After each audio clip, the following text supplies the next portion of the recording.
Once again, good afternoon, everyone. Thank you for patiently waiting. I request the participants to come forward, those in the empty chairs in the front.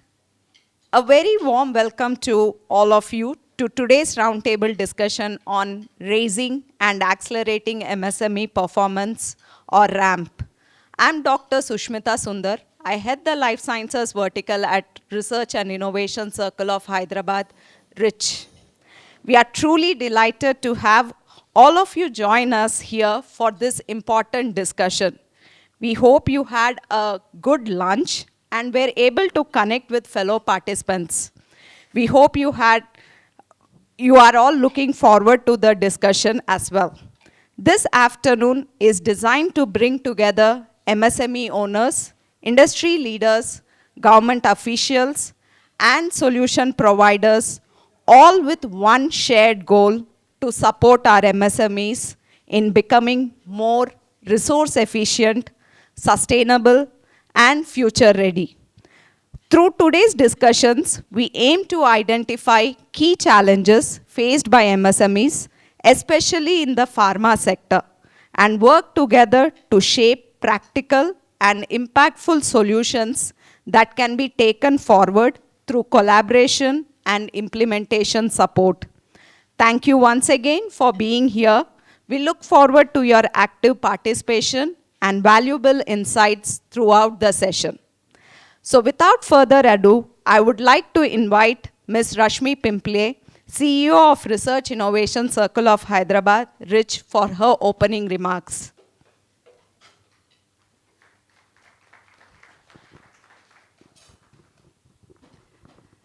A very, very good afternoon to all of you and a warm welcome. It is indeed my pleasure to welcome you all for this important stakeholder consultation as part of the RAMP scheme being conducted by RICH, Research and Innovation Circle of Hyderabad. RICH, as many of you would know, is a Government of Telangana initiative started by the Industries and Commerce Department back in 2017. Our main role is to act as a facilitator, act as an enabler between different stakeholders of industry, research and academic institutions, startups, and of course, government bodies. Our role is to bring all of these stakeholders together on a common platform, help create more avenues so that they can come together, have a discussion, and work together. That is the core mandate of RICH. We operate in 3 sectors: life sciences, food and agriculture, and sustainability. And today, as part of RAMP, we are very, very delighted to have you all here. In the sustainability sector in particular, our main focus is on energy, e-mobility, and waste management. In the energy sector in particular, we are running several initiatives, like an international project which is part of the Indo-Norwegian task force, energy task force, that we are a part of. Other project includes creation of a green hydrogen valley in the state of Telangana, and so on. For MSMEs particularly, we have been conducting such stakeholder consultation roundtables since last 2-3 months, and today's is particularly special for more than one ways. One, it is a confluence of 2 important focus sectors for RICH: life sciences and sustainability. Second, this sector has huge opportunities if you look at the energy transition area. And third, personally, it is special for me because of my pharma background and my role in the pharmaceutical industry before I joined RICH. Coming back to the program, as you would all know, the government of Telangana recently has launched 2 important policies. One is the MSME policy, and the second is the clean and green energy policy. Through these policies, government has put up several favorable aspects that will be very beneficial for the MSMEs. In the MSME policy, if you look at, there are multiple aspects like increasing, enhancing the affordability, availability of land, access to finance, access to markets, And one other important aspect is encouraging adoption of newer technologies, innovative solutions. And the whole idea is that the government wants to increase MSME's contribution by more than 10% to the GDSP. Coming to the clean and green energy policy, which was recently launched, there are several aspects of the policy which relate to battery, which relate to energy storage, which relate to waste management, green hydrogen, and so on. So from the government side, they are very keen to help industries and MSMEs and want them to come forward to take the benefits. And we all know that going green or adopting greener practices is going to be the way forward. If not now, 5 years down the line, 10 years down the line. And if industry and MSMEs start looking at this right at this moment, in the long term, it is going to provide immense benefits to the MSMEs. The government is doing its part in terms of various schemes, and RAMP is one such scheme that we believe is going to be very, very important and beneficial to the MSMEs. This scheme, as my colleagues will talk about it in more detail, has 10 implementation partners from the government of Telangana, and at RICH, we are one of the implementation partners for the greening of MSMEs part. We all know that MSMEs face several challenges, and that is why schemes like this are going to prove useful when it comes to adopting something new, which has not been done before or which is not a routine thing for industries. So I would urge all of you to come forward, share your insights, share your requirements, share your challenges or barriers that you face in your operations and in your daily routines that we can look at, and how this scheme, several 10 other components of this scheme can be made beneficial to you. So I hope that you will share your expertise, share your insights in the breakout sessions that we have planned for you. With that, I thank you very much once again for coming here this afternoon and joining us, hoping to have a very productive session ahead. Thank you very much. Activities around green materials for sustainability that is upcoming at TIFR Hyderabad, Tata Institute of Fundamental Research Hyderabad, and several other initiatives that we are engaged in. Okay. So in a nutshell, we are working with the innovators through startups. We are working with the ecosystem players in the ecosystem activities that we are facilitating, and directly working with the industry on several lighthouse demonstration projects. Our focus areas happen to be energy, e-mobility, and circularity. And a lot of what we do revolves in the energy area, as you can see. Right? A lot of green over there. Green depicts energy. Gray is more on circularity, and blue in terms of mobility, e-mobility. Of our state government and central government websites. And what I could kind of distill from the data is that MSMEs contribute to employment. About 46% of state employment is being generated through MSMEs. They're contributing significantly to the growth story of the state, 10 to 12% of the state GDP. All the more reason for focus in the current policy on MSMEs. And then they do have a significant story to tell in terms of the growth story of the state. MSMEs do play a vital role. In terms of categories of MSMEs, the vast majority, I think 95% plus, are micro industries. So either self-help groups turning into micro industries or micro industries. And then we do have small and medium industries in lower percentages. But in terms of employment generation as well, it follows a similar pattern, but it gets flipped in terms of revenue and income for the state and for revenue generation by these entities. So the takeaway here is that if you have to create maximum impact on environment, again, we probably have to focus on medium and small industries. That is where we'll be able to, they have a lot of energy consumption and we'll be able to get maximum impact in terms of energy. That goes to the next slide. Here is where we are trying to draw a parallel with, okay, what one is how these MSMEs are helping the state, but in terms of resource consumption, we're taking energy as a proxy for any other resource consumption. And when I look at it, the annual energy consumption for the state of Telangana is about 70,000 gigawatt hour, of which the industry sector takes 35 to 40% share. So that turns to around 25,000 gigawatt hour. MSMEs further take 25% of this. So 75% is large industries and 25% of that industrial energy consumption is driven by MSMEs.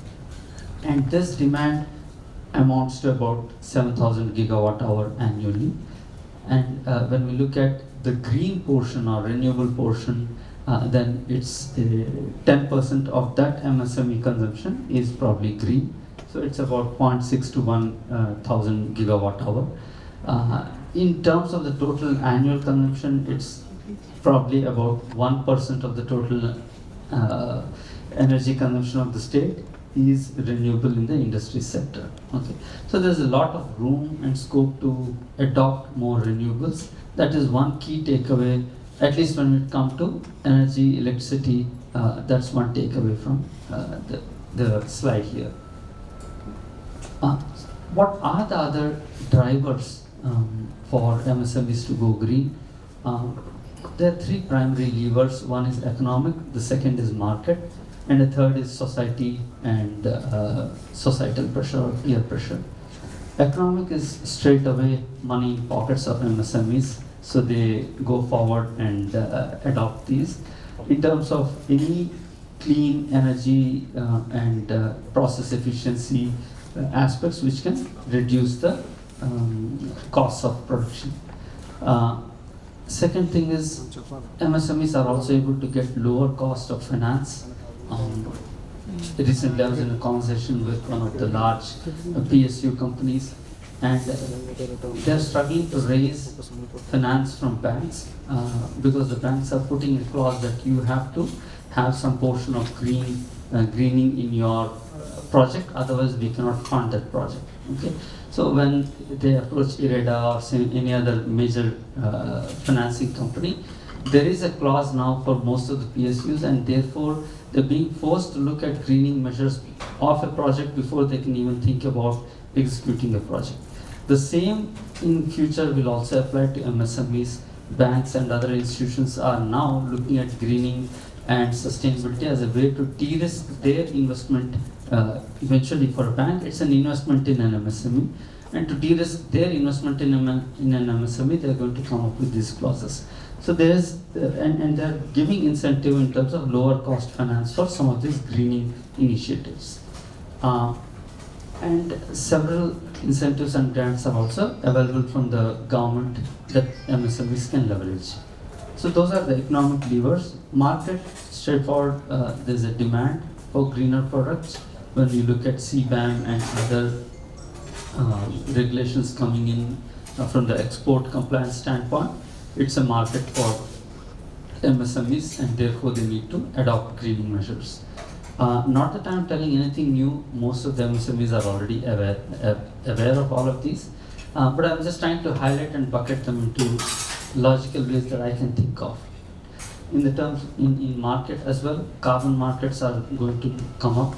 Draft regulations have been out from the central government, and therefore they're going to move into voluntary carbon markets in the next year.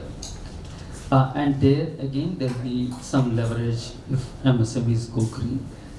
Finally, any MSME can probably enhance its brand value if they adopt more greening and go into more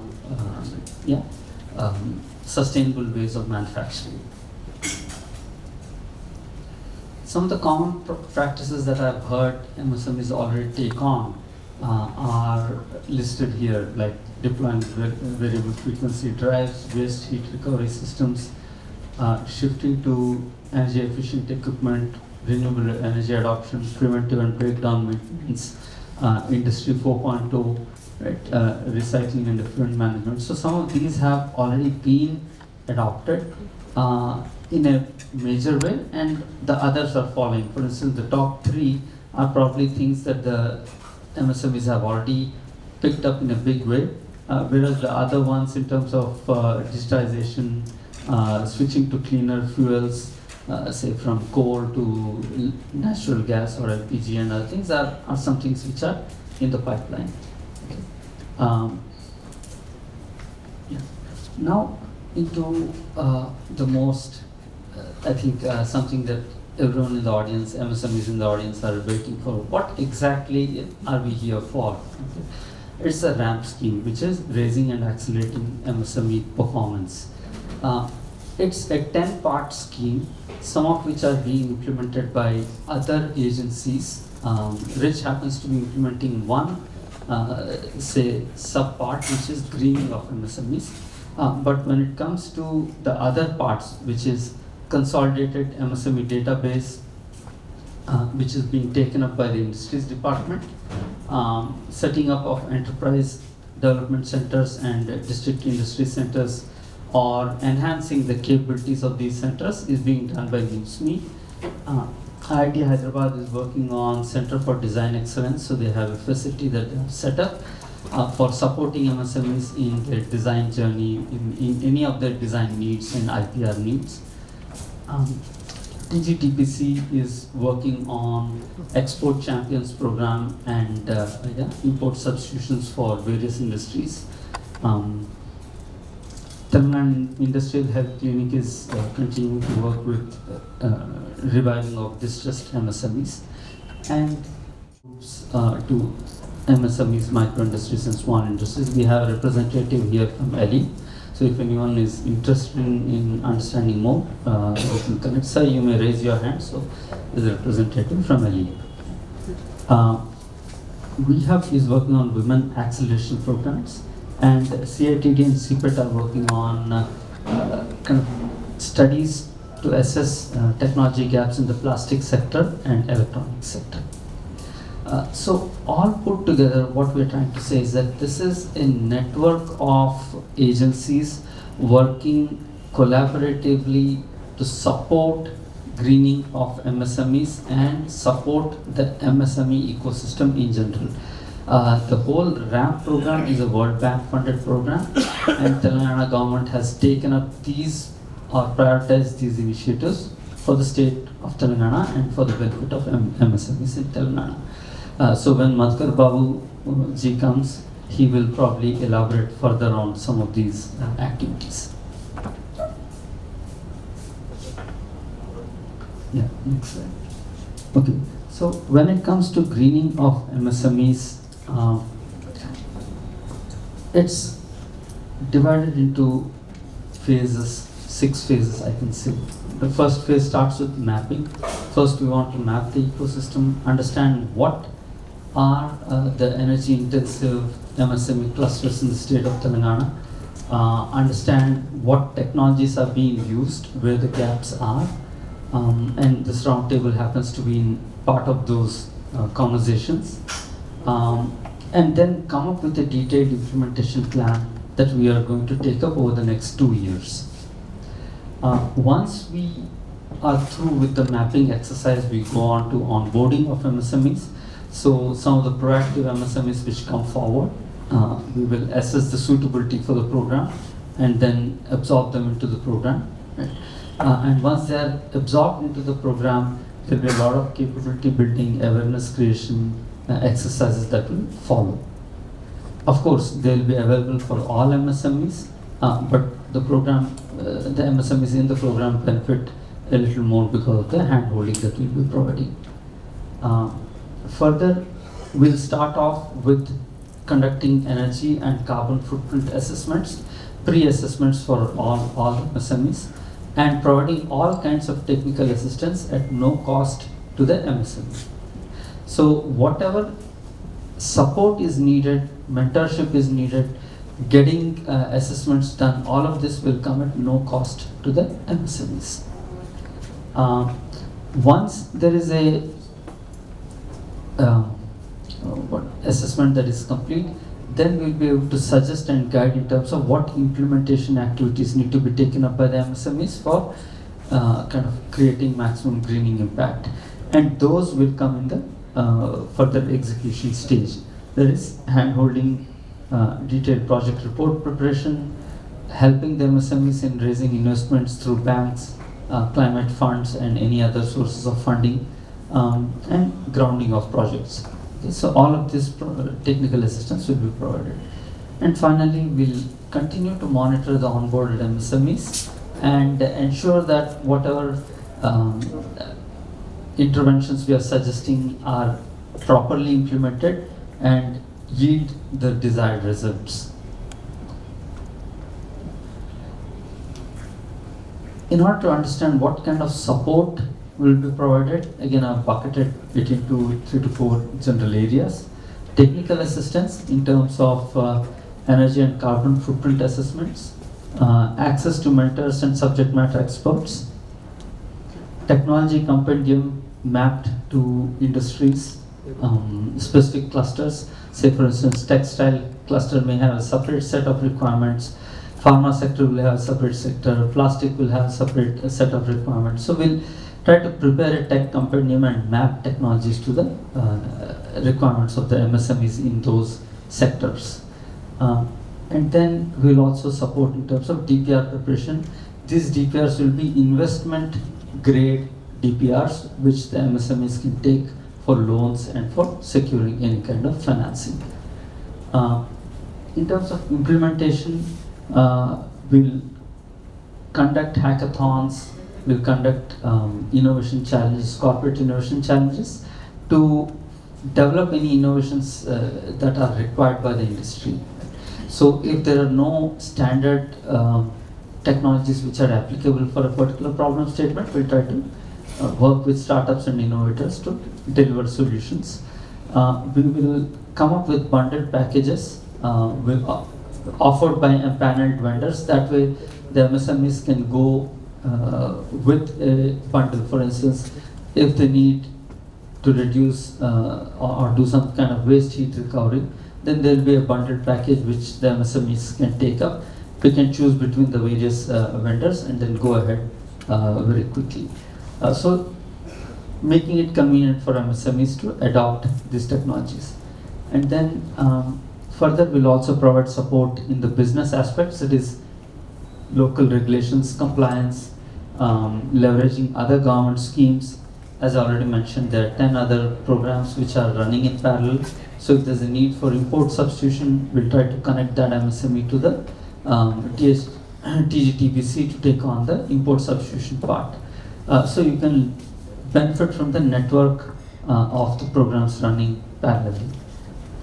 Similarly, we'll also work on several capability building exercises with MSME and other agencies. In terms of where we are and where the program is heading, we are in the first block over there where we're trying to do the feasibility assessment, getting expressions of interest from MSMEs, exploring the greening opportunities alongside with MSMEs, and discussing how the MSMEs can conserve the resources. Later on in this year, we move into onboarding of MSMEs, wherein we will shortlist participants, MSMEs that can participate in the program and get benefits, and kickstart the on-ground activities of conducting audits and assessments. And further, later on this year and next year, we'll get into the implementation phase, wherein all the interventions which are suggested, there'll be hand-holding and grounding of these interventions with MSMEs. Finally, in the years to come, 26-27, once the interventions are grounded, then we go on to monitoring, supporting, continuing to support the MSMEs, and then finally do a post-assessment to ensure that whatever guidance and support and mentorship we are providing is yielding the desired results. Okay, that's where we are accountable. That's what World Bank is looking at from us. That okay, you commit to something and you deliver. That's going to be a win-win. In terms of what happens next after this roundtable discussion here today, right? So this is a parallel activity. While whatever I had mentioned in the earlier slide is the overall kind of outline of the program, what specifically we want to do going forward is, after this roundtable discussion and getting feedback from industry and prioritizing problem statements, we will go out and call for theme-based innovation challenges. Okay? We'll shortlist and startups will be asked to pitch for their solutions in a hackathon, and industry experts will evaluate the pitches, and finally we'll select a few startups and map them to the MSMEs so that they can further take and develop the product and go to the field. Okay, so by end of this, in the next 6 months or so, we'll come to implementation phases, what is expected. So that's why even Rashmi earlier, she said, okay, this is a chance for the industry to describe and detail their problem statements, things where they have tried to address using traditional available solutions, but maybe they're not adequate, and therefore there's a need for innovation, or there's a gap that can be addressed by innovators and startups. Once we finish this cycle of innovation, there should be, so we're looking at starting off with some 100 odd problem statements from across the sectors, and coming down to maybe 20-25 problem statements which will be implemented in the field towards the end of this program. So that's as far as the innovation challenge part of the program is concerned. So what we are going to request MSMEs is to provide some high-level information, at least in the expressions of interest form. As you can see, we are just factoring in some information about the unit itself, what products you're making, categories of products, what is the energy and water footprint, what interventions have already been taken up by the MSME, and what interventions are probably in the pipeline or you think should be would be taken up by your MSME. So just getting some high-level information to assess the fitment of MSME to the program, and to onboard the MSMEs that are keen to be onboarded and sort of supported by the RAMP scheme. So we invite all the MSMEs to join the program, join the movement, and submit the expressions of interest forms. Okay, our team will be handing out the EOI forms as I'm speaking, but you can also fill it in online as well. Thank you, and Sushmita Garu. Next up in the agenda, we have a keynote speak from the key figure driving industrial innovation and MSME growth in Telangana, Shri K. Madhukar Babu Garu, Joint Director, Commissionerate of Industries, Government of Telangana.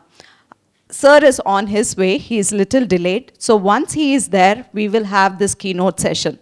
So moving on, we'll be doing the next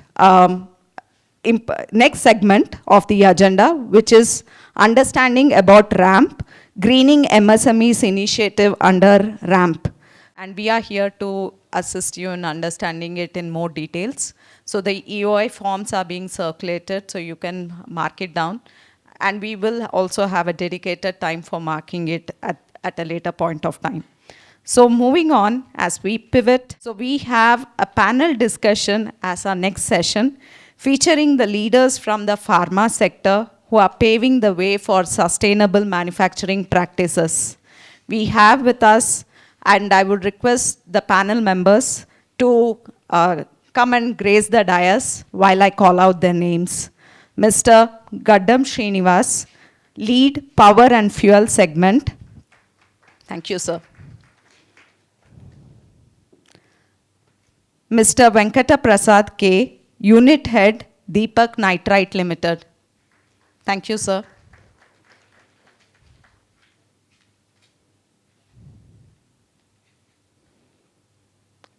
I would also like to welcome Mr. R.K. Agarwal, National President, BDMA, Bulk Drug Manufacturing Association, to grace the dais, please.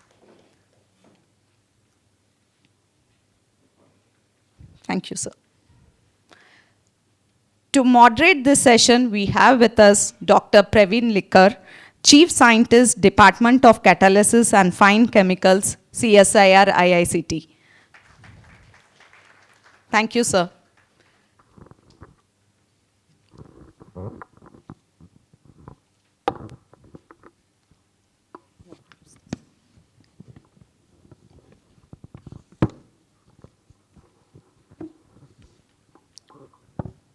Good evening, all.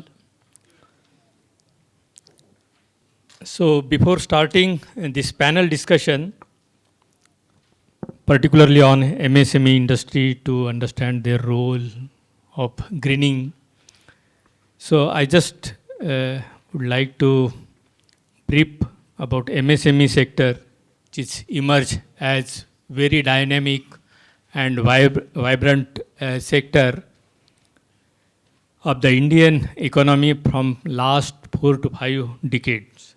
And MSME not only play the crucial role in in making the employment opportunity, but also help in industrialization and industrialization to rural and backward areas, and thereby reducing the regional imbalances, assuring equitable distribution of national income and wealth. So for panel discussion, our primary objective of this panel discussion is to make the MSME industries understand the role of greening in the growth journey of large industries, and to motivate this MSME industry to take up greening and then providing an example for large industries when it comes to decarbonization and greening of the sector. And this will ensure that MSME will get more serious about greening role then. So I'm just now starting the discussion on this particular theme. So first question to Mr. Gandham Srinivas. What are the best practices being followed by your industries to reduce the environmental footprint? Hello. Hello. Yeah. Thank you, sir. And I thank Rich and Government of Telangana for providing me this opportunity to express the best practices and our way and our targets towards net zero and reaching greener future. So coming to the point, the best practices we follow in industries. Say at the time of purchasing new equipment, we analyze the technical comparisons of the required equipment. So generally when you purchase the new equipment, assume that I am an end user. If I take an example of one chiller, I may require 100 TR of capacity for my particular process. Then what I give, okay, if I give 100 TR is my requirement, the engineering team may give me 90 or 95 TR. So which comes to 90 or 95% of my requirement. In this view, I take 110 or 120 TR is my requirement. That end user data I submit to my procurement team. What procurement team member assumes that, okay, if the end user requirement is 120 TR. If I give exactly 120 TR, it may give 120 or 110, I don't know.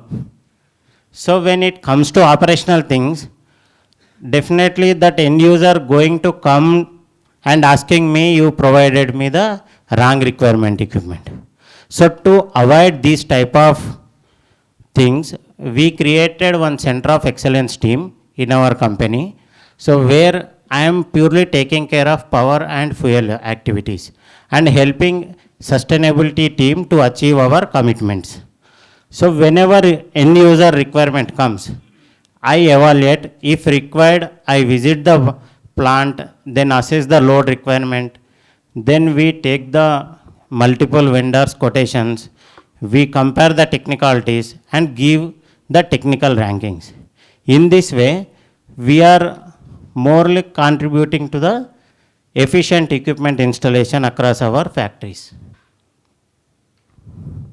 So using your practice, what is your target there to reduce the energy efficiency or to improve the energy efficiency or to reduce the environmental footprint? We as audience would like to listen that. So recently we have released our first sustainability report from Cohance.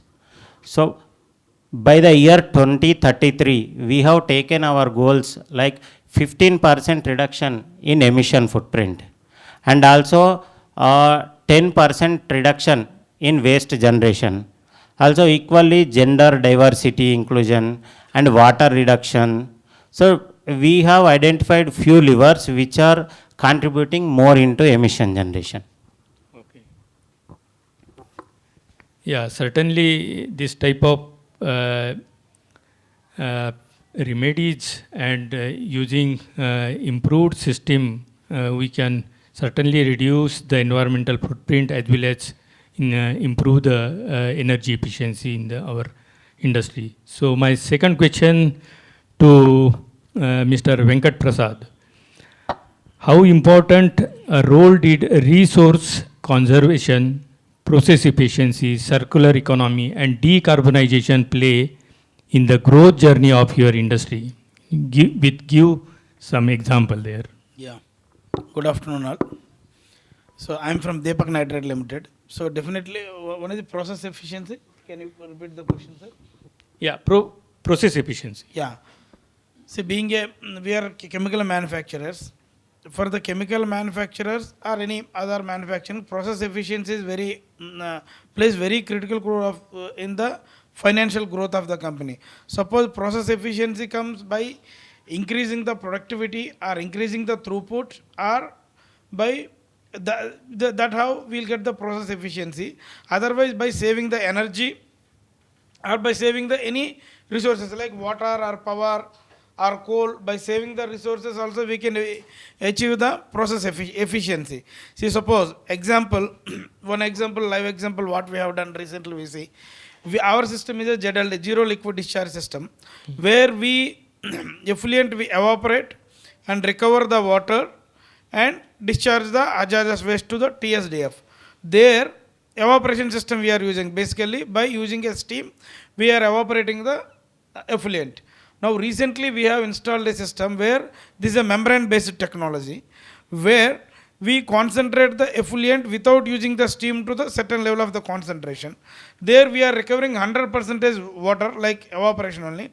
At the same time, in evaporation, for the condensed the water we have to use the cooling water. There again cooling water evaporation will be there. There you have to use the additional water, cooling water, makeup water we have to use. When you use the membrane based system, it is not a thermal evaporation, but it is at room temperature all the operations will happen. Then we can save the makeup water in the cooling water. What are the cooling tower we use, the makeup water we can change. That's how water is we all know, especially those who are working in GD metal area, water is very expensive resource. So maximum possible we have to save the water. At the same time, recently we have installed one more system for the resource thing, complete automation. Earlier our boiler was complete manual boiler, where we are using efficiency is very less. Now we have gone for the complete automation system, where with one manpower we are operating the, means for shift one manpower we are using the, what again, helping manpower I am saying. One boiler operator will be there with 1 manpower per shift. Earlier where we are using 6 manpower. With 1 manpower per shift, we are operating the entire boiler, and where the efficiency has grown from 68% to 81%. Where our steam cost came from 2 rupee 50 paisa per kg, that is 2,500 rupees per ton of steam, to now 1,600 rupees per ton of steam. This gave us a very good, even though now we all know that chemical business is very down. In that, really, this initiative helped us a lot. This boiler is from, here we have shifted from coal boiler to biomass briquette boiler. Actually, basically it's a multi-fuel boiler, but currently we are running with the biomass. If some biomass rates are changing, and otherwise in rainy season it is very difficult to source the biomass, then we can use the imported coal also. That's all. But boiler efficiency, so automation is definitely, it will help, but initially yes, it is a cost, initial investment cost will be high, but over 3-4 years this automation will help for the process efficiency a lot. Very nice. Another point is yeah, efficiency. circular economy. Can you explain any example? Circular economy, valorization of waste plays a very critical role. See, in our own plant, we have valorized 2-3 products. See, earlier sodium sulfate, ME, whatever ATFD salt is coming, that directly we are giving to TSDF. From there we have prepared soluble sodium sulfate by using some other mechanism. Again, with RO only it got possible. So this became earlier it is waste, where we are spending money for the disposal also, and landfilling, which is causing environmental issue. Now we may convert into soluble sodium sulfate. Similarly, one of our catalysts, we were disposing it off. From that we have, by using one spent acid which generated our plant only, with the both the things, FeSO4 we have converted. So valorization of waste, or creation of wealth from the waste is very critical in the process improvements, and to sustain the business as well. It will definitely, it will help. Nowadays the greening is growth. If you invest something on greening, definitely will create the growth for the long term. Yeah, one more example for decarbonization. Anything you are working on? Decarbonization as such, in our site we have not implemented anything, but maybe solar energy or wind energy may help for the decarbonization. But yes, if emissions control, we have implemented close monitoring of the stack monitoring, emission monitoring, all this will help for the environment. But decarbonization as such, we have not implemented anything. Yeah, very nice, Venkat Prasadji. The way in their So coming to decarbonization activities in Deepak Nitrate, I can say earlier their boiler has 61 or 68% is the efficiency. Now they went for 81%. That is also can be considered as a decarbonization major activity for them. True. Carbon footprint, okay, yeah, you can consider that. Yeah. Yes. Yeah, so Deepak Nitrate is hugely involved in process efficiency part as well as circular economy and some extent decarbonization also. So with example very nicely, Venkat Prasadji has explained how Deepak Nitrate is adopting these processes for efficiency and circular economy and playing in the growth of journey of their industry. So next question is to Agrawal Sahab. How are the industries rethinking chemical processes in view of green chemistry principle adoption? Good afternoon. See, MSME capability with respect to change in process is very limited. To be frank, it is very limited. Although most of the companies, even small size companies, have in-house R&D and in-house capability to change, but the change is limited because of two reasons. One, changing a process or a solvent is really, it has implication on the product stability, product quality. It needs long-term, data to be generated before those data can be submitted to regulatory. Right. because all these products are regulatory filing products, and certain whatever minimum changes, optimization of solvent or optimization of maybe ratio of solvent, that can be done internally. That is being done internally by the technical development team. So, but for changing a route itself for a green chemistry, I think that will need academia collaboration and also more strengthening, more work on R&D, and a close look at how to handle the regulatory changes. True. Thank you. Yeah, actually, our MSME are very poor, I can say, to understand green chemistry principle. And It's not poor. I think that's not a right word. But I'm sorry to say, but no, you don't have to say that. But it's not the right word. They understand. yeah, But I would like explained you the to know limitation. more green I- chemistry I- related I principle from your explained you side that- to my MSME. Sir, Technology. Sir, not in the technology. They understand everything. Yeah. You understand even so many countries, they don't encourage any change to the process. True. You know, you have to understand the limitation in the environment in which we are working. Yes, You know, exactly. a country like Japan, they will say simply, no, you can't make any changes. Yes. You can't even change a reactor. Yes. So what are we talking? It's not that MSMEs are poor. Please don't, poorization of the industry is not required.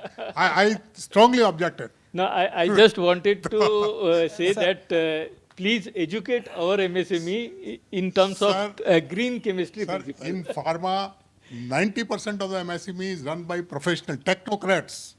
It's not just like that. They are all qualified people and they know their job. Very nice. Thank you. Thank you, sir. Yeah.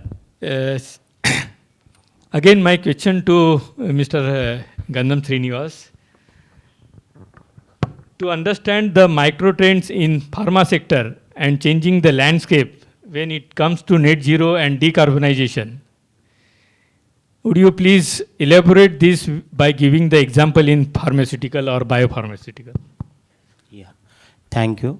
The first thing for this, when we are coming to net zero and decarbonization activities, I request Telangana government to make a clear policies and decarbonize. Like recently we have seen that renewable energy policy, integrated renewable energy policy, which is released by Telangana government. There is no energy settlement discussion at all. If you see, the energy settlement discussion has clearly explained for the solar manufacturing industries. Other than that, see, as part of meeting our sustainable goals, recently we have signed a 10 megawatt PPA. One is in Gujarat, 7 megawatt peak solar PPA under group captive mode. Our presence is there in Gujarat, Bombay, Telangana and Hyderabad. So we have one unit in Gujarat, Ankleshwar. There we have signed a PPA of 7 megawatt peak solar. The policy in Gujarat is very clear. In terms of banking, energy settlements, whether it is round the clock adjustment or the real time settlement, whatever the thing. So the policy is very clear there. In fact, I signed a PPA for Andhra Pradesh unit during January of 2024. For the Gujarat site, we have signed a PPA during May 2024. Since the policy is not clear in Andhra Pradesh as well, our project not yet started at least. In Gujarat, soon we are going to commission the project. So mostly by middle of June or end of the June, we are going to get the settlement from that power. So even in Telangana, if you see, as per my understanding, from last 1.5 or 2 years, there is no clearance for the any group captive. This is my view on the decarbonization activities where the exactly MSME is facing the issues.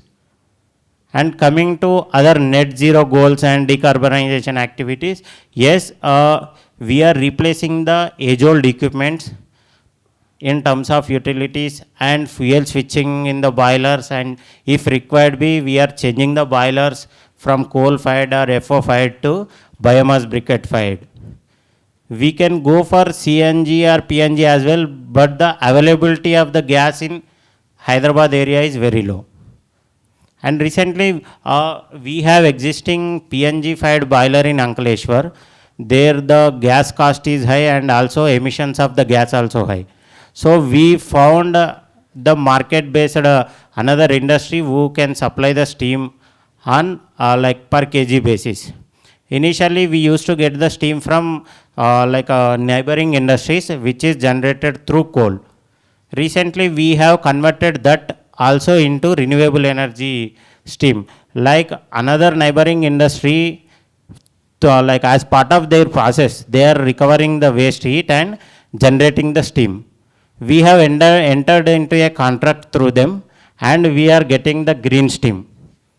And also, we are in the agreement itself, we have committed that at least 50% of the condensate will be given to the neighboring industry as a back. Earlier, our earlier supplier was not taking the condensate back, since the pharma industry has lot of contaminations. So we could able to convince our new supplier where we can supply the pure condensate. So we are approximately per month 1600 to 2000 tons we are taking the green steam. Also coming to the utility other requirements. When we are purchasing the new motors, we have made our clear policy that at least IE3 or IE4 motor should be purchased. The first preference goes to the IE4. Is there if any urgent requirement comes, we may go for IE3 by taking the prior approval with the management. Otherwise, the procurement team should also look for IE4 motors only. And the chillers, when before we purchase the new equipment, as I told you earlier, we give the technical assessment and ranking. So based on the requirements, we go for centrifugal and screw chillers. So which can operate from at least 30% to 100% load variations also that can cater. Yeah, Mr. Gandham Srinivas gave lot of example when we talk about the net zero and decarbonization. So regarding energy part and to encourage MSME, I would urge Telangana government to look into this matter and encourage our MSME sector. Yes, sir. I am talking about recent policy only. Yeah, recently they announced, but there is no energy settlement discussions at all. Yes. See, when you don't know the energy settlement, in which way you go forward? Yeah, I hope our REACH team will take this discussion with government of Telangana. Sir, can I add to Yeah, what please, you please. said? Because I can give you a little more overview. Right. See, there are two things which government can do to help MSME sector to decarbonize the units. Units certainly want it because they are into export business. Right. And most of the developing export markets needs units to be sustainable. Right. And they need sustainable assessment. Most of us are going through sustainable assessment, EcoVadis and something else, So what are the two areas? One, the government of Telangana is asking each and every small unit to be zero discharge company. Right. Now, this is something unwarranted because zero discharge has got a scale of operation. Yeah. The MSME units, neither they have expertise nor they have a scale of operation to make it optimum. Right. So what government should encourage, maybe a independent the zero discharge units where all these companies, something like CTP, maybe not that larger CTP, smaller CTP or whatever it is, but they should avoid this individual CTP individual ZLD units within the unit. That is one thing which they have to review their policy if they want to help units to decarbonize.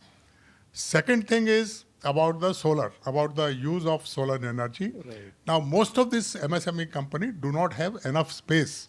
Although I want my units to be on solar for two reasons. One, the state electricity is very costly. And second is it helps me to talk about the carbon emissions. Right. So I would certainly like to have a solar installation, but I can't do it within the four walls of my company. If government can come out with a clear scheme that you can install a solar installation outside anywhere in the state, give it to the grid and download it here with a clear policy on the pricing policy and clear thing, I think that will help the cause greatly. So these are two initiatives which we would expect reach to possibly take up in the larger interest of the MSME sector. Thank you. Thank you. Anywhere in the Telangana, you can connect to the grid, then you can take the power from the meter. That is there already. That is central government policy. Pricing policy? Is it? Yeah. Sir, wheeling, after adding the wheeling charges, this comes to the same price. Wheeling charges. I am pharmaceutical manufacturer, a chemical manufacturer. You are asking me to do an additional job which is not in my expertise. I want to set up a solar plant somewhere else. Yeah. Can you use the mic? Solar plant, I do with all my difficulties, in spite of my difficulties, I can do because it is going to, if it is going to help me in terms of the economics. Point is that if I go, the land is not available, no free land, we have to purchase at higher cost. And then after setting up, I have to run that plant. Then I connect to the grid. And in the name of wheeling charges, and in the name of tax on the energy, in the name of so many taxes, I get at the same price what I am getting from the board. Then what incentive I have to go and set up a solar plant for my requirement? Rather than that, I'll tell you, I have some idea in my mind. See, you are giving solar, I don't know, your government, you are giving farmers free energy, free current, free everything. You are giving individuals also in the colonies, housing. If anybody is going to install a solar plant on his building, and you are taking the energy and whatever the extra energy he is consuming, you are charging. And the same facility can be created for the small scale industry also. Because any small scale industry, maybe some shelter, some shed, some building, something. Let it be 5 kilowatt, if not 5 megawatt. A small scale industry can have 5 kilowatt to 100 kilowatt or 200 kilowatt. You have a place for that 1 megawatt. Power net meter system is there for 1 megawatt. But there is no system for 500 kilowatt or 200 kilowatt, 100 kilowatt. Thing is that the small scale industries are all very small. Their total requirement is that some 30 kilowatt or 50 kilowatt or 100 kilowatt maximum for the small scale industry. When you go to for a medium industry, yes, there are. When you go for a big industry, no, I need not explain. But government can think to help the small industry. And by the way, you get back, your problem is that you want to generate solar energy more than the coal-fired energy. You can encourage the small fellow by giving some incentive there. Don't say that. I'm not telling that simply if you make a policy that people will come and tomorrow install on their buildings or sheds and etc. Give some incentive there. I can't draw power from the national grid. Yeah. You can have a microgrid. Say, you can have your policy. I don't think, as far as my knowledge goes, such a small level people to have the net metering is not there. It is there for my house. It is there for my industry. No, there are two different, sir. One is domestic, another is the industry.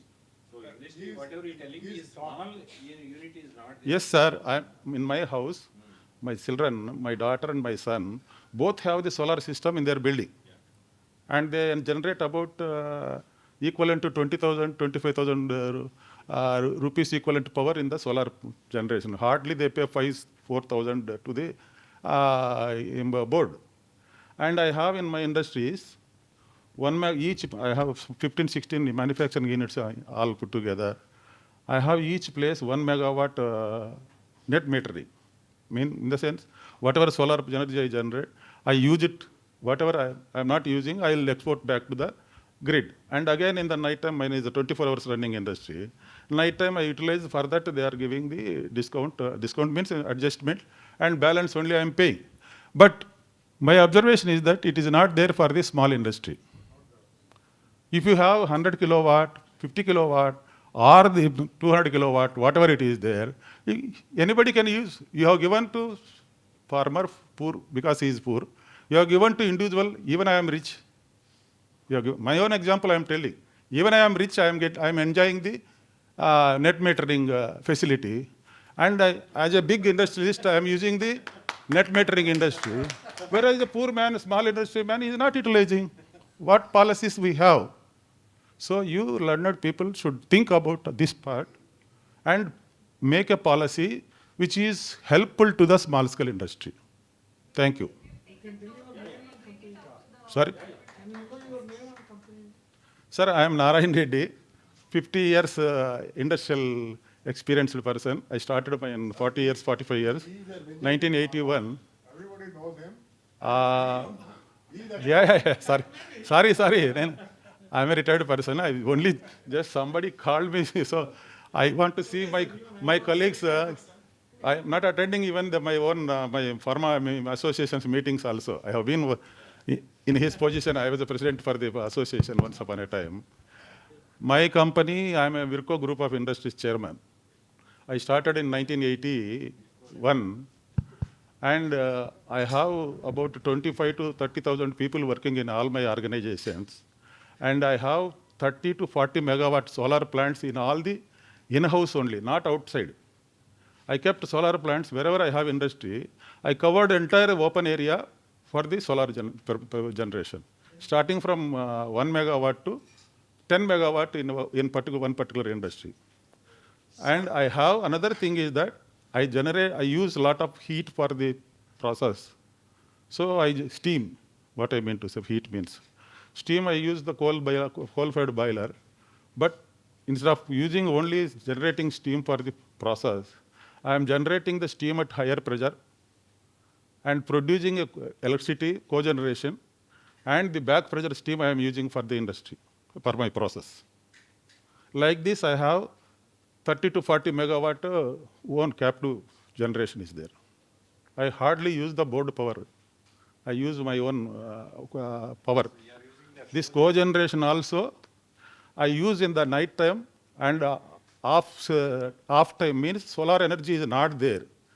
Say in a particular manufacturing site, I have 10, 11 megawatt of solar plant is there. In the daytime, I don't use this coal-fired boiler and steam. Steam, of course, it is required, but we adjust in such a way that night time that steam process will we synchronize the process in such a way, night time the more process will take for the steam, so that the more energy will be produced, and night time we don't use the power. We can save these discussions for the breakout sessions, and maybe we can continue with Yes. Thank you. Yeah, thank you, Narayan Reddy Sarji, for your valuable suggestion. I think REACH team will take a note on this one, that policies on different scale of industry, small scale, medium scale, and large scale, will be encouraged by Telangana government with different policies. So next question to again Agrawal Sarji. In your opinion, what would be the roadmap to decarbonization for next 5 years and the support needed for our MSME in realizing the same? Sir, I outlined two already without even asking. I mentioned the two major initiatives which the government has to take. Yeah. And these two leads to 60-70% of the decarbonization. Okay. Rest is all about the transport conditions, about my vendors and level 3 and things like that. But if you address the two issues, I think things will be much better change. Or otherwise, nowadays in the good manufacturing areas, you have even common facilities for steam, where you can have a common boiler distributing steam to all the MSME sector. Instead of 2-ton boiler, 1-ton boiler, 5-ton boiler, you can have a more efficiently common boiler in a particular layout and distribute to all the system, apart from affluent and this thing. And also maybe recoveries, I think most of the people are nowadays doing. They are recovering salts out of it, like my friend Prasad told us that they are recovering some sodium sulfate, which otherwise they were giving for landfill earlier. Now they are able to sell. Even we recover a lot of salts, which we are able to sell separately. So instead of becoming a waste, they are now going for productive use. So I think all these efforts are going on, but major success is in the hands of the government.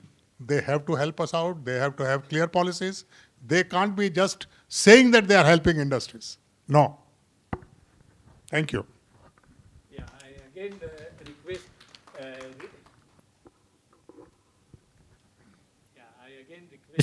Rich team to take a note on this one, and policy should not be just on the paper. It should be in the working, functioning way, so that our MSME will get the maximum benefit from them. So another question to Mr. Venkat Prasad. So in next 5 years, what are the key area where we can see a need for innovation in your operation or border pharma sector for MSME to be more competitive? See, to be more competitive means I understand is a financial competitiveness only. We should be more efficient. To be more efficient, we should monitor more, and then only we can control.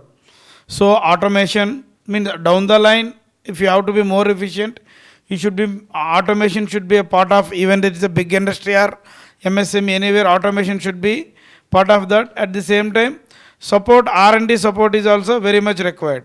As you said, see, MSMEs, R&D, as you said, green chemistry or new catalyst, whatever is generating at lab level is different story, and scalability is different story. And suppose now I told 80% is boiler, right? 80% boiler for 25 TPH, 100 TPH, you will get definitely that efficiency. But MSME doesn't need that kind of steam. So they will go for 2-3%. And 2-3% again you will not get the 80% efficiency. As SAR suggested, no? Then if you have a common facilities like utilities, common utilities, like I have visited Tirupur and Erode. There in Tirupur around 20 CETPs are there. It's not like our CETP, like JETL big CETP, but very 20 CETPs. 10-15 industries, 1 CETP. 10-15 industries, 1 CETP. That's why they need to dedicate lot of space inside the plant for this ZLD plant. Like that, it could be, as Sir suggested, government support. Otherwise, industrial authorities or local industries together as a committee, they will take the decisions. Are like MSME to be function efficiently, there should be main thought process is required. Scientifically, more or less, all of MSMEs like who is like promoters are like highly educated, qualified, and all. They can also think. It's not that they cannot think, but set other challenges or limitations are those should be addressed in different way.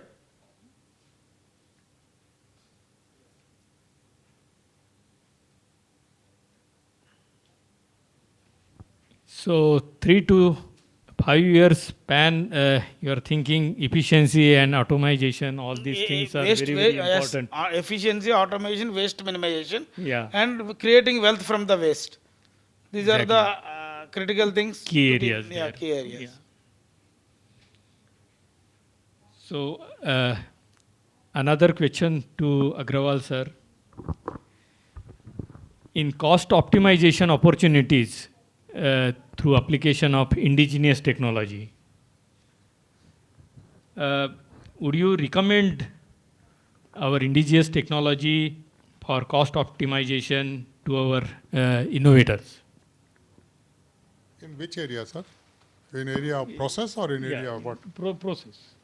Why not all the optimization in India, Indian industry is because of optimization. Our great strength has been optimization. See, this industry is in existence only because of our strength on optimization. 40 years back, 30 years back, all these Narayan Reddy and company, they were all big scientists and they have done wonderful job for the country. You know, today, at one time there were 50 sulfamethoxazole producers existing in the country. Now he is the largest producer in the whole world. He is exporting to China. So much of optimization and backward integration they have done that nobody can compete with them. Yeah. Nobody, even in China, cannot compete with them. Earlier we used to call Jugaad, that is now optimization. So, sir, here Indian talent is very good. I think I have high regard for the talent and the kind of work that they have done. This Product exported to China, they charged anti-dumping duty. In spite of that, I gave less price to. Sir, he is a living legend here. Thank you, sir, for supporting. Being as a researcher from R&D institution, I would like to assure that this is really required to MSME, and we have 100% faith on our inventors. True.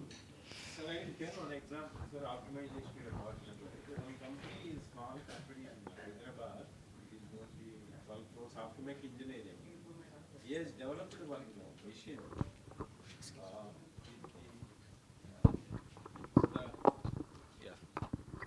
Yeah, if you take the imported machine, the cost is around 2 crores. They have developed one machine at 75 lakhs. With the in-house R&D, with only 4 people behind that. So it is very small company, nobody knows. That is called Optometric Engineering.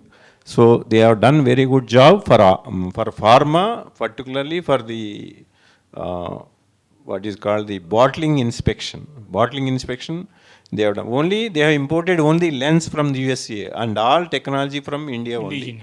They are developed in-house. So we are Indians, make in India, we have to proud of it, that one.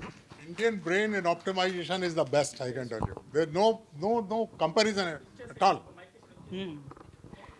Yeah, I would like to listen some more questions from audience MSME.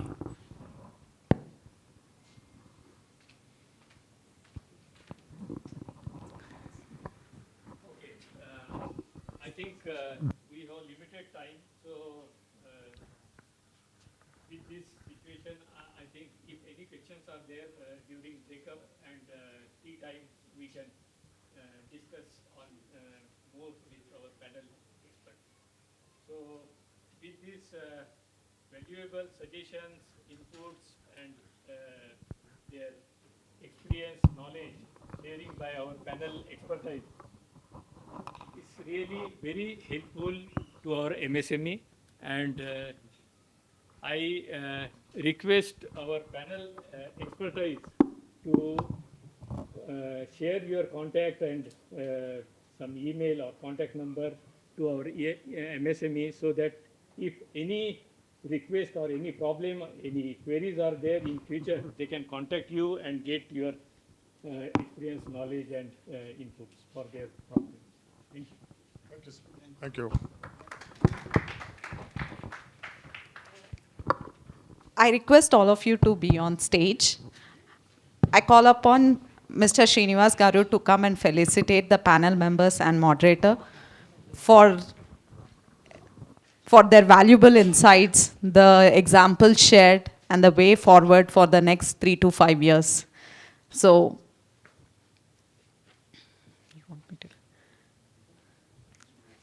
Mr. Gandham Srinivas Garu, thank you for your time. Thank you for the insights that you have shared with us. Mr. Venkata Prasad Garu.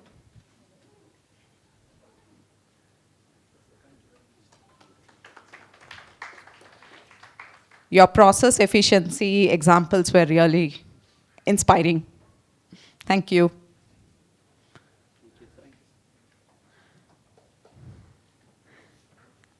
Mr. R.K. Agarwal. Thank you, sir. And thank you for encouraging the Indian MSMEs. Optimization is definitely our strength.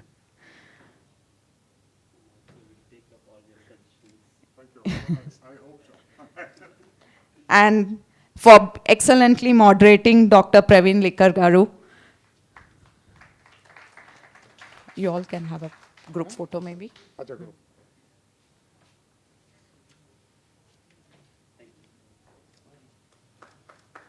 You can all stand.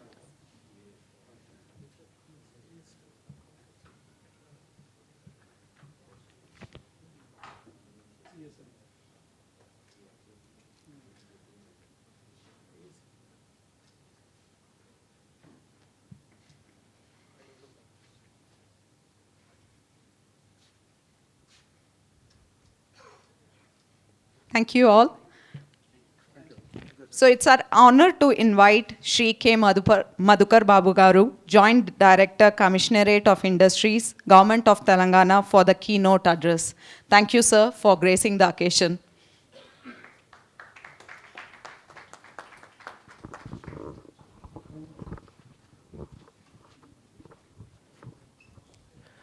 Thank you.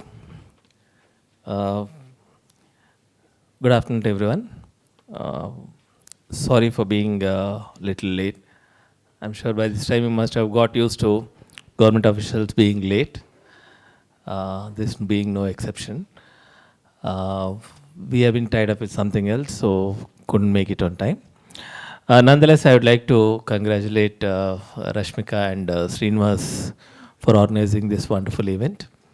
In fact, this is the third in a series of interactions with various sectors that they have organized, and each time they come up with good work. At the outset, I would like to congratulate both of you and your team for having done this. Today's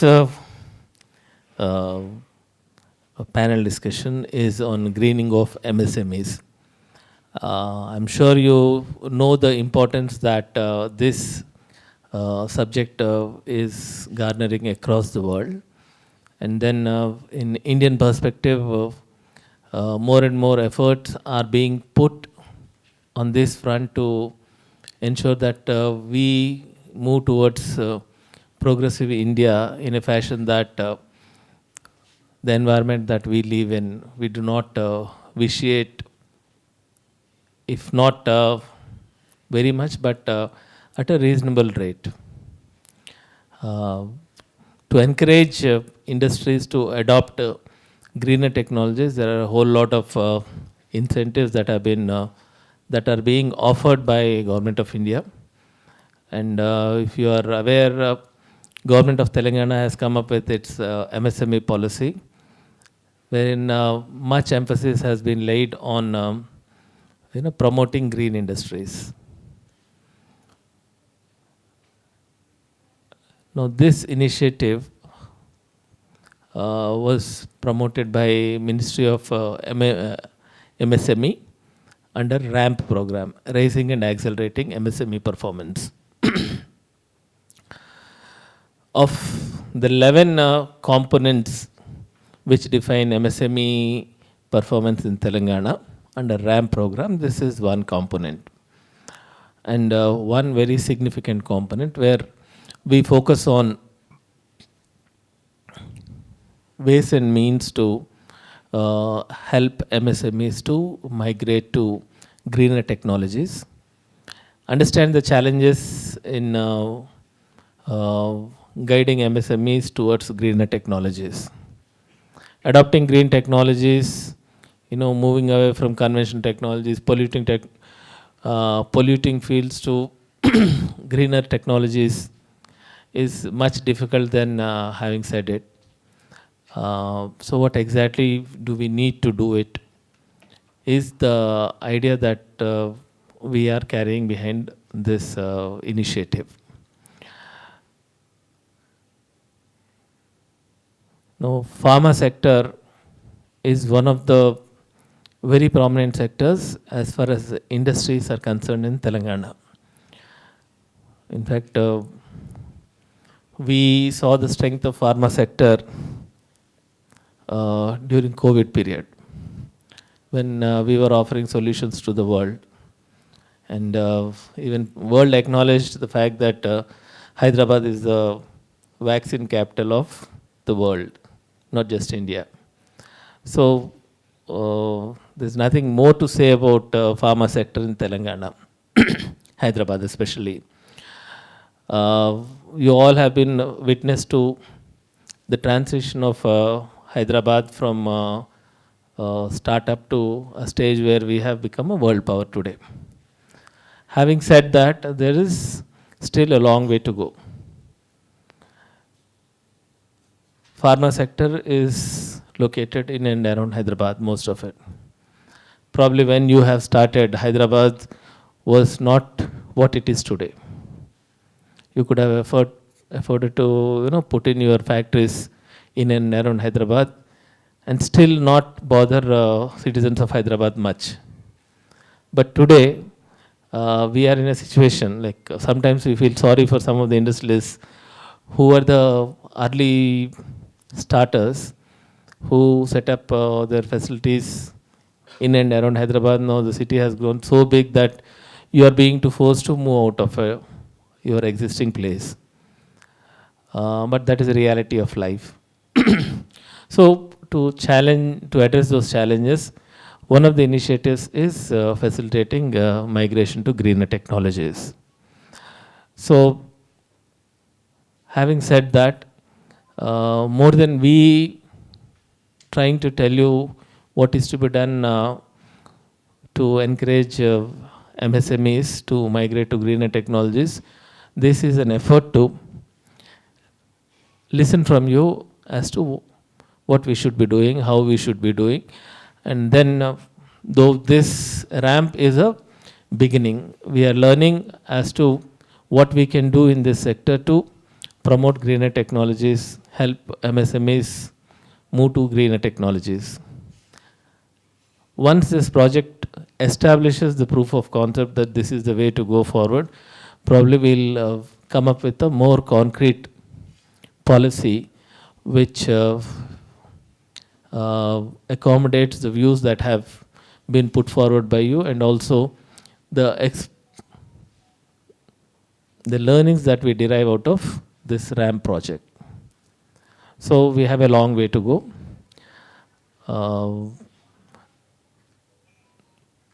My request to the participants is, please,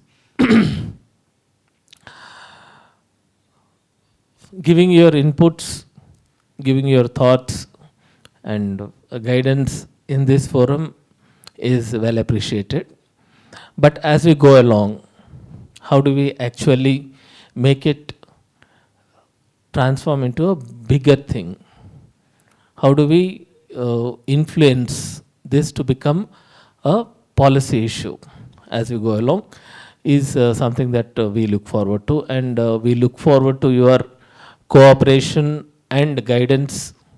I'm very specifically saying the word guidance, because more than we people, you are the one who have had the experience, who have the knowledge, and then you have seen the world across.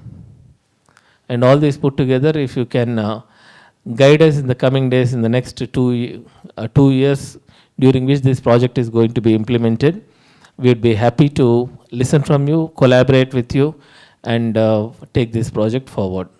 So this is a initiation of the greening of MSME concept.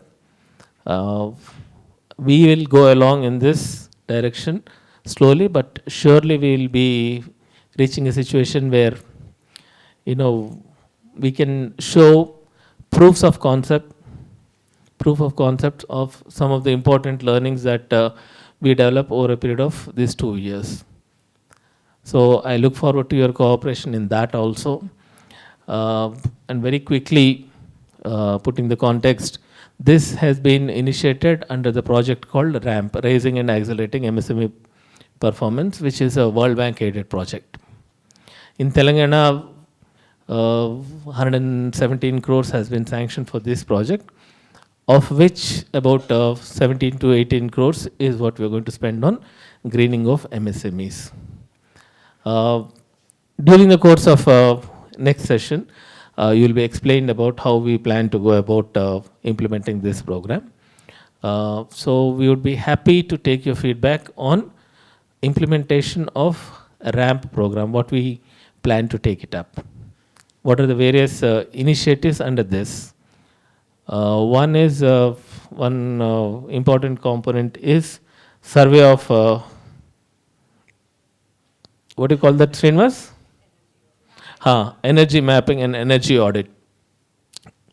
Now this is a important component where we would seek your help, seek your cooperation in ensuring that we collect the right kind of data.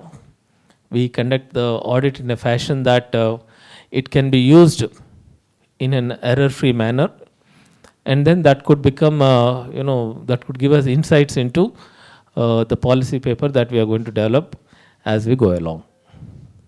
And the other important aspect is the innovations that we can promote in this sector. Now, innovation challenge is also an important component of RAMP under this component. So you must have come across some of the innovators approaching you, some of your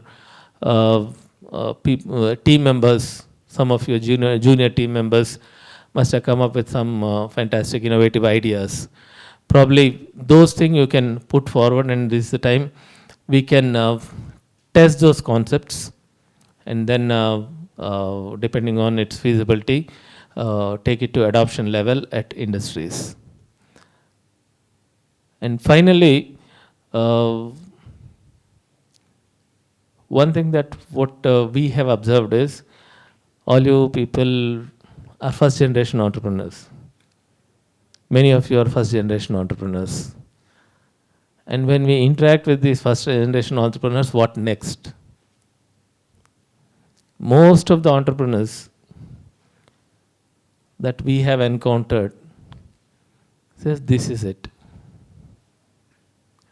I have started it, my children are not interested, they've gone abroad or they are into something else. So this is what we are seeing. Probably a small discussion on this. How do we take this forward?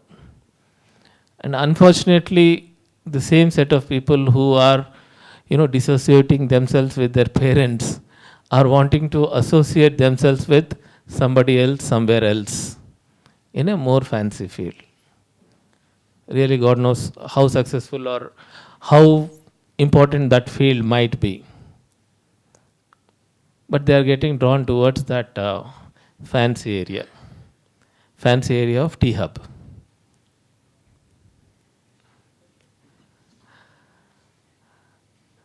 So probably how do we bring that enthusiasm, how do we bring that talent, knowledge into this ecosystem is something what you can put up for discussion at some point in time. The knowledge that you have acquired over a period of your sweat and blood, first generation entrepreneurs, if it is transmitted to your next generation with the same fashion and same passion and vigor, probably that will be leading to bigger enterprises being set up, bigger corporations being set up, better competitive advantage that new generation might have. So my request is, please give a thought to that. Try to elicit some views from, especially you have shown us what we can do. Pharma sector has shown what we can do. So if next generation also follows the suit, probably we can, go to a place where we cannot beat, where nobody can beat us.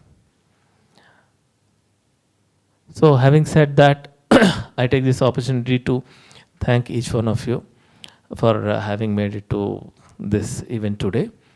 And then as we go along, we will also discuss the various interventions that have been proposed under new MSME policy. And probably we can gather some feedback from you as to how we should be implementing that policy and new additions that could be made as we go along. So once again, I thank each one of you for having given me this opportunity, especially Rashmika and Srinivas. Thank you very much.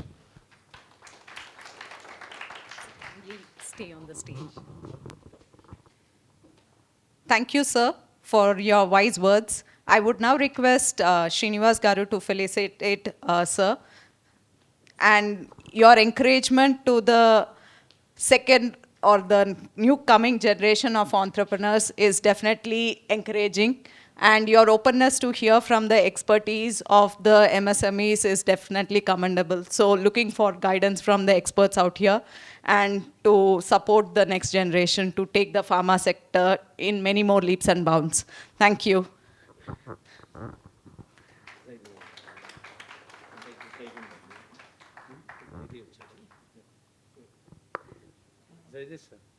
I would also request Zaidi sir to come.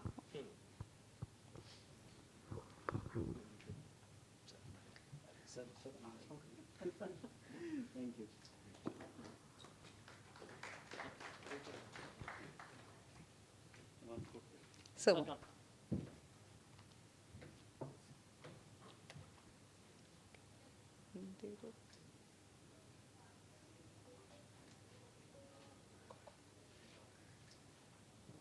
Srinivas Garu, for sir.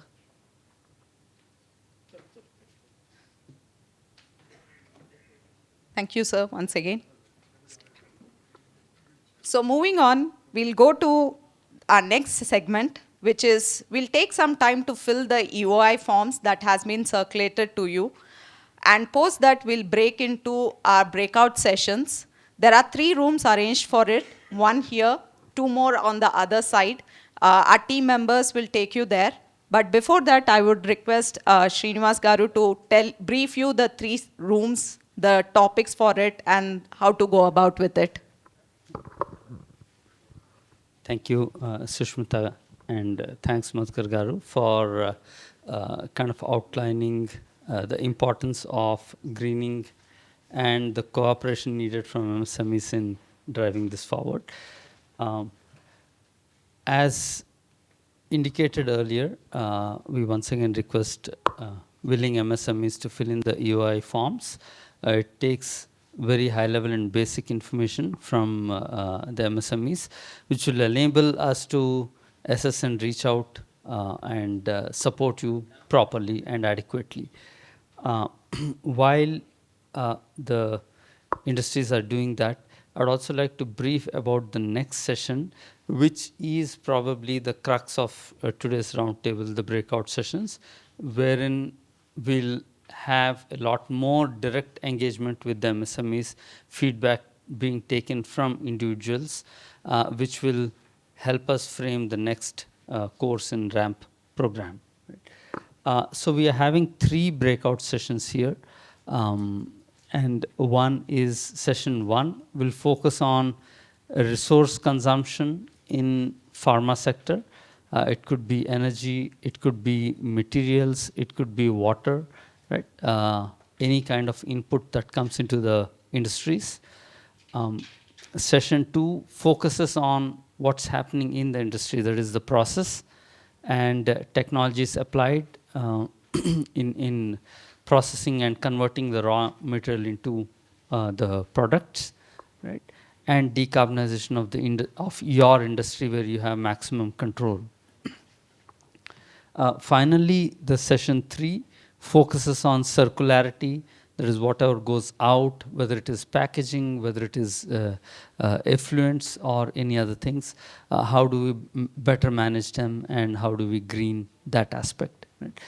So we think that's a logical way for us to maybe frame and get think through in a proper frame and get the problem statements from industries.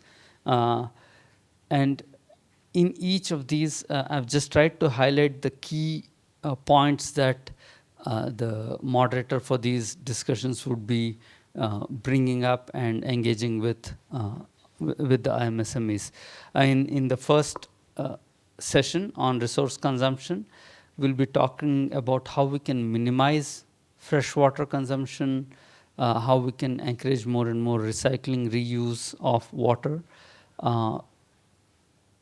Think about readiness of pharma industry in terms of green chemistry, in terms of renewable energy and using renewable, more and more integration of renewable energy for thermal and electrical and energy needs.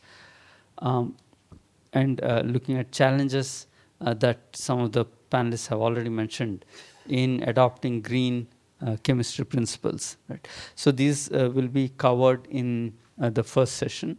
The next session will look at key inefficiencies in current pharmaceutical manufacturing industries, leveraging automation, and how we can better track our greenhouse gas emissions, scope 1, scope 2, scope 3, mostly focusing on decarbonization.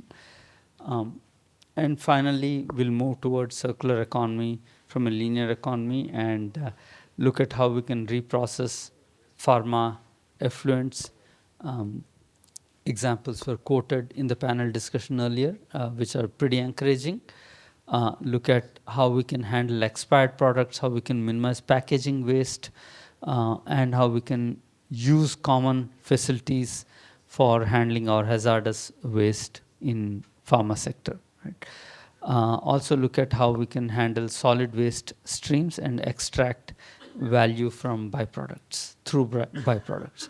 So these are at a high level, but certainly our eminent moderators will be conducting the discussion. And we intend it to be a very free-flowing discussion, like the one we just saw in as a part of the panel discussion, and capture all the inputs in earnest. Right? With this, I would request maybe all the MSMEs to spend 10 minutes to finish up the EOI forms before we break out to the sessions. Okay. While we spend 10 minutes time to fill the EOI forms, I would like to divide you all into rooms by counting numbers, just to ensure that equal number of people are there in all groups. So, sir, if you can start with one. So we'll go by 1, 2, 3, 1, 2, 3, 1, 2, 3, so that all ones will be in this room, and that will be on the topic resource consumption in the pharma industry. All 2 and 3 will follow the respective teammates and moderators, which is on the other side of the room. So I would request you to start with 1. So, Number 1. 2. So please remember your numbers while you are telling those numbers, so that all ones can stay back, 2 and 3 can go to the other rooms. Yeah.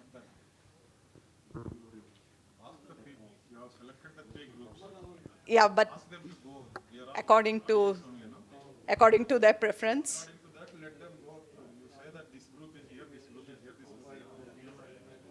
Do you want to divide that way? By number means if I am not interested, I will go. Okay.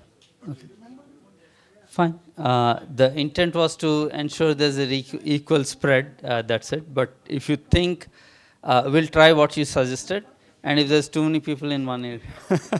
No, the thing is, we don't want all of them to go to one topic. I mean, we can try that, but definitely would encourage each one of you. All your topics are interlinked one to another. That's Right. That's true. If you talk on one subject, it will cover the third one also. Third one, if you talk, it covers the second and third. Sure. We'll. Okay, then we'll say Yeah. it that way. Yeah. Okay, so whoever wants to be in session 1, maybe show of strength, raise your hands and we'll count count at least. That way we have attendance in all these 3 sessions. And if there's no attendance in one session, we just drop it in that case. Yeah, group 1, how many of you are interested? The topic is resource consumption in pharma industry, energy, water, raw materials. So remember your interest areas. So group 1 will be here.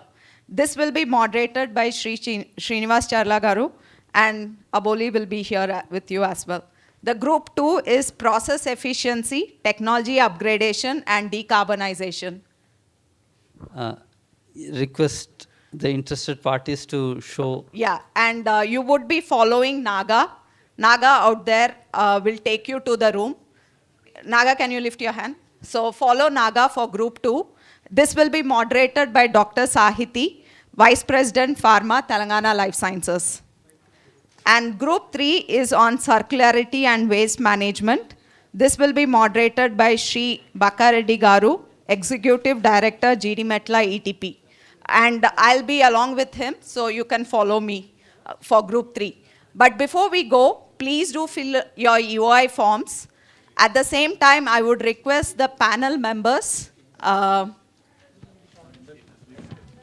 Praveen Likkar Garu, Mr. Gandham Srinivas Garu, Mr. Venkata Prasad Garu, and Mr. R.K. Agarwal Garu to once again grace the stage to have a picture with Shri Madhukar Garu. Breakout room moderators. I also request the breakout room moderators, Dr. Sahiti, Mr. Shri Bakareddy Garu, also to join the stage.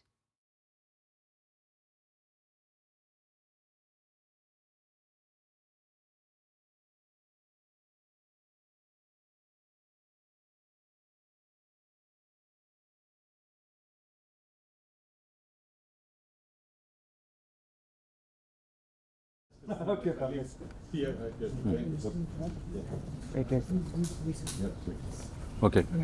Okay, sir. Ready, sir? Thank you. Rich team, please, can you come? Excuse me. Sir, please. It's okay. Sir, come, sir. Please.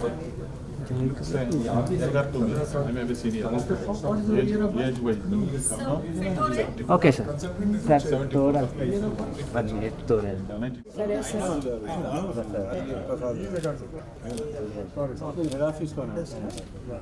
And I hope you had a meaningful discussion in the breakout rooms. I can see most of you have bonded and networking as well. So, but as a closing phase, I'll invite Naga Babu, who is from Research and Innovation Circle of Hyderabad, to share the remarks, closing remarks for RAM program for today's roundtable. Good evening, everyone. Myself, Nagadurga Babu Nainala. I'm a project manager in sustainability vertical. So, as we come to the close of today's roundtable, I want to thank each one of you for your active participation and also your valuable contributions toward this roundtable. Your inputs have helped us to capture insights on real ground level challenges, specifically to pharma sector. This will help us in creating interventions related to pharma sector towards greening journey. First of all, I would like to thank Joint Director Madhukar sir for taking his time and gracing this occasion and providing valuable insights on the MSME policy and also encouraging cluster level approach towards decarbonization. And he also highlighted on the overall RAMP initiatives.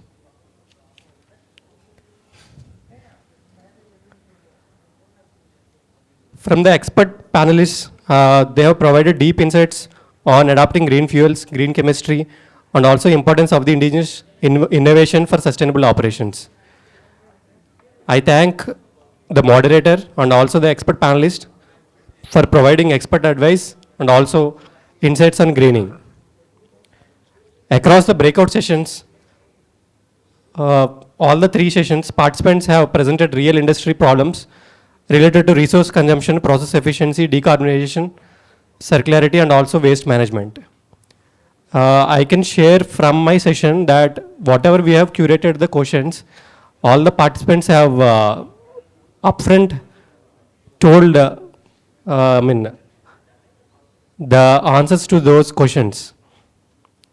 So we have captured very good insights from all the batches.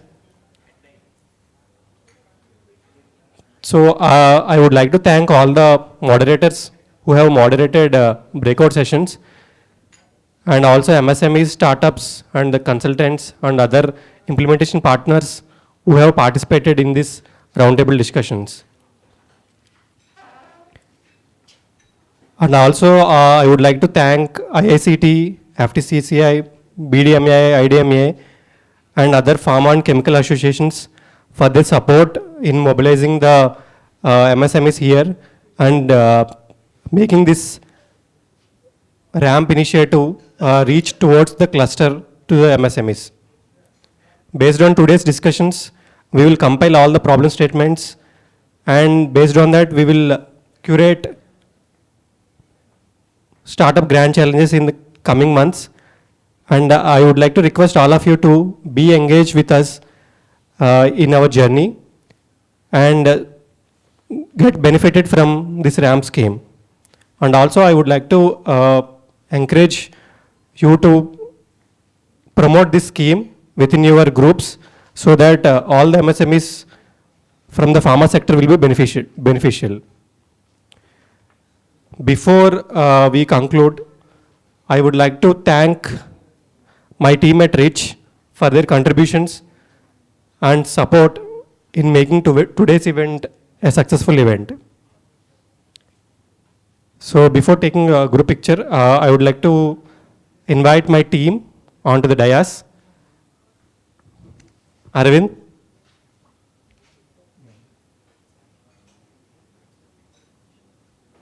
Okay, we'll have a group picture after 5 minutes. Thank you all. Thank you, Naga. As he said, the breakout sessions were really insightful. Lot of problem statements and discussions were shared.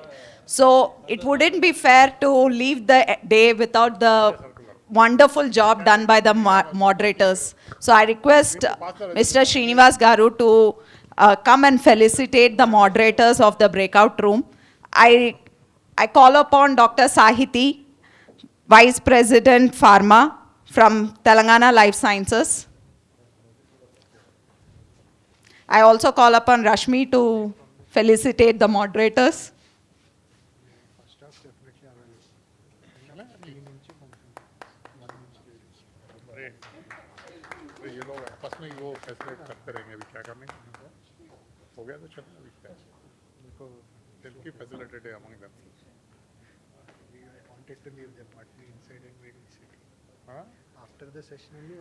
I request Shri Bakareddy Garu, Executive Director, GD Metla, ETP, to grace the dais for a token of appreciation from Rich.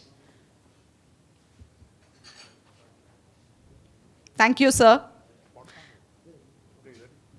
I was part of this great breakout room, and I must say they are doing extremely great work, quite progressive and quite innovative in many of their solutions.